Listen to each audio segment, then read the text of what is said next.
Ah, the Canadian dream. A place to call your own. Affordable rent, and maybe even a grocery bill that doesn't make you weep like a little girl when you gotta pay for it. But under the watchful eye of our commander-in-chief, Justin Trudeau, that dream is slipping further and further out of reach.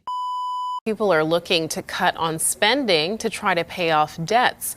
Marc-André Gagnon spends most of his time in his car. I was about to leave my apartment late in June, and I asked myself, do I really need to move to another apartment right now? It's also his office and his bed. But don't worry, folks. Justin Trudeau's got it all under control. At least he thinks he does. From moronic policies that fuel housing inflation all the way to the carbon tax, which is an inflation tax on everything, it's clear that when it comes to economic strategy, our prime minister, he's a bit of an idiot. Today, we're diving into why Justin Trudeau can't seem to fix the housing market crisis in Canada. All right, to understand the housing crisis we have in Canada, we got to look to other places in the world. And what better place to our neighbor south of us? We're similar culturally, we're similar economically. That's the best place to look. And we're touching each other. And what I mean by that, specifically, is Niagara Falls, a story I love to share. A story I've shared on my Instagram, which, by the way, if you're not following me there, link in the description. Follow me there for my everyday stuff. But I shared a video, and it went absolutely viral, showing the difference in prices between Niagara Falls, Canada, and Niagara Falls, America. For example, you can easily find a detached house on the Canadian side, 3-bed, 2-bath, 1970s, 1980s build. That house is going to be selling for $550,000, $600,000 Canadian. Now, on the American side, 5 minutes away, just 5-minute drive. I'm not over-exaggerating. A 5-minute drive, the same 3-bed, 2-bath house, also built in the 70s and 80s, is going to be selling for $170,000, $180,000, maybe $200,000. It's the same house. Now, the way I thought real estate worked was location, location, location, right? Neighborhood, neighborhood. This is 5 minutes away. It's in the same neighborhood. Difference is, it's in a different country. And why does that matter, though? I mean, if we put the 200,000 USD into Canadian dollars, we're talking about 260,000, 270,000. That ain't 600 grand Canadian. It's not matching up. Why is that?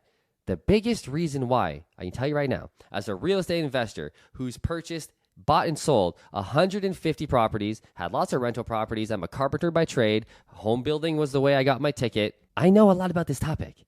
And the reason why is because of permitting and red tape to build a house in Canada versus America. That's the whole story. We can stop the video right now. When I'm Prime Minister, unlike Trudeau, I'm not going to give you money to block housing construction.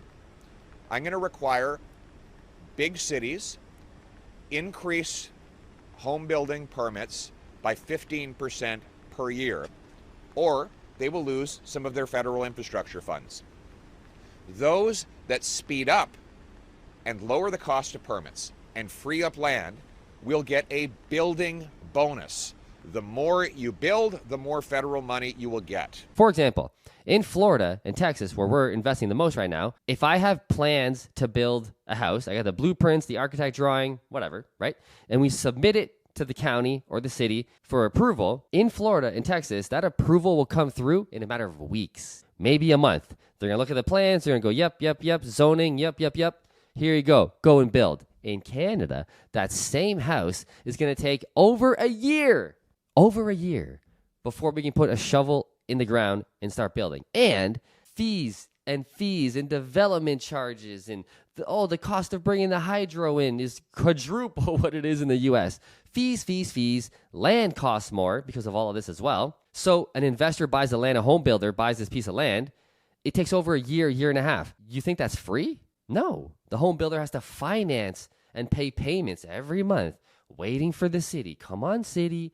I'm paying every month. Make your decision. So that all factors into the price. All said and done. A detached house, a typical 3-bed, 2-bath detached house, with a garage, is going to cost about $300,000 in most cities in BC and Ontario especially. $300,000 to the city in fees and permits and financing costs it takes to wait the friggin' year and a half. And then, obviously, it costs about $150,000, $200,000 in labor and material to build the house.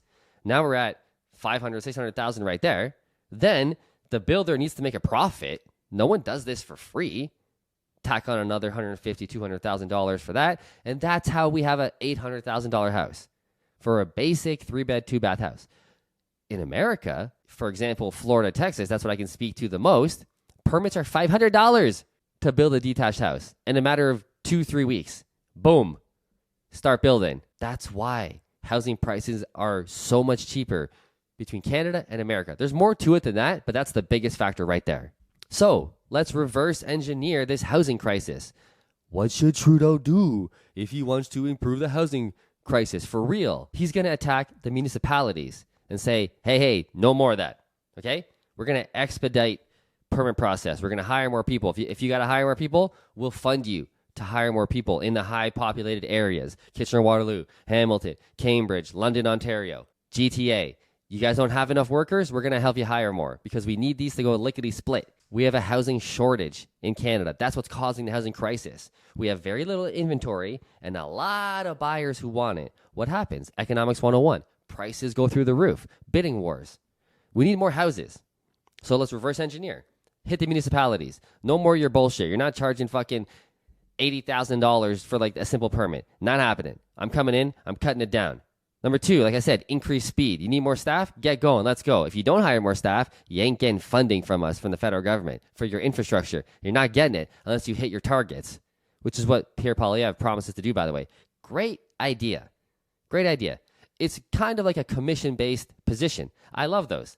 My business, my 12 employees who help me buy properties across the U.S., they're all commission-based. I love it. It incentivizes them to crush and do more to get paid more. And if they don't get the results, they don't get paid.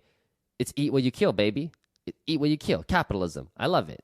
This is the approach Pierre's taking. You don't get the housing starts, the minimum housing start, you ain't getting funding from the federal government. You got a problem, you got a storm that comes through, you need help for infrastructure and bridges, you better start spitting out those housing or else you ain't getting the money. I love it. Number 3, most importantly, we need to lower taxes, something you're going to love. A lot of people watching this video so far are probably like, what an asshole. What a stupid rich investor. Number 1, shut up. Number 2, you're going to like this one. You need to lower taxes federally across the country. Why? We're losing talent in Canada. Nobody wants to work here. Nobody wants to live here. If you make over $211,000, whatever it is, congratulations. Now you made it into the top tax bracket. 54% tax rate, boy. Are you kidding me? So if I make more than $211,000, every dollar after that, I only get to keep 48 cents, 46 cents. What? Who's going to want to do that? Who's going to want to make more? Who's going to want to create more for the economy, to invent things, to start a business, to hire employees, to scale and grow? Who's going to want to do that? You're not incentivizing. In America, top tax rate for most states on average is about 35%. And that only kicks in after $550,000. Every dollar after that is 35% tax rate. That's the top tax rate. Unless you're living in California or New York, but that's dumb. Why would you live there? Florida, Texas, Georgia, Tennessee, 0 tax states. So you're only paying federal tax, 25%, 20%, depending on the year. That's what I'm talking about. But that's why American economy right now is crushing. Why? It breeds talent. It attracts talent from all over the world. You want to be the best doctor? Do it in the U.S. Want to be the best dentist? Do it in the U.S. By the way, we're losing both of those people in Canada. They're all moving there. Of course they are. Real estate investors, housing builders. I know you guys don't like housing investors. Fuck the investors. Fuck the investors. Do you understand economics at all? The more that investors leave and the less housing we have, higher the prices go. What you really want to do is beg for investors to stay in Canada. Please stay and build. You want investors because when they leave, you pay more. So you want a prime minister that understands the economics of this and attracts investors and builders to stay. That's what you really want. You just don't know it, but now you do. Next thing I would do, cut the carbon tax. Are you kidding me? That's an easy one. Do you realize that 60 cents of every liter of gas you fill up is carbon tax? So if the gas is $1.60 like it is right now in my hometown, Kitchener-Waterloo, it should actually be $1. And I know this because we travel to the US and spend the winters in Florida in our Naples home. And when I drive down, gas is way cheaper, even when factored with the conversion rate. The cheapest gas, by the way, is in Tennessee, funny enough. I did the math when we drove down. Gas was 80 cents a liter Canadian, converted. 80 cents a liter. All these businesses, the trucking companies that have to pay gas, obviously, the farmers, they pass the cost on to you. You pay the carbon tax like 10 times. You pay it on your utility bill. You pay it when you buy celery, when you buy milk, when you buy cheese, when you buy shoes, when you buy clothes, when you buy a 2x4 at Home Depot. You're getting taxed on the HST and the carbon tax, and then you're getting taxed at a 54% tax rate. Then you pay property tax and sewer tax and rain tax. Do you love Canada yet? It's no wonder why so many people are leaving to the US, myself included. And last but not least, the last thing I would do if I was Prime Minister, and what Justin Trudeau should do to fix this housing crisis, is in the CPI, the inflation reports, take out mortgage interest cost, like the US, like other G7 countries. Yeah. I don't think you knew that, did you?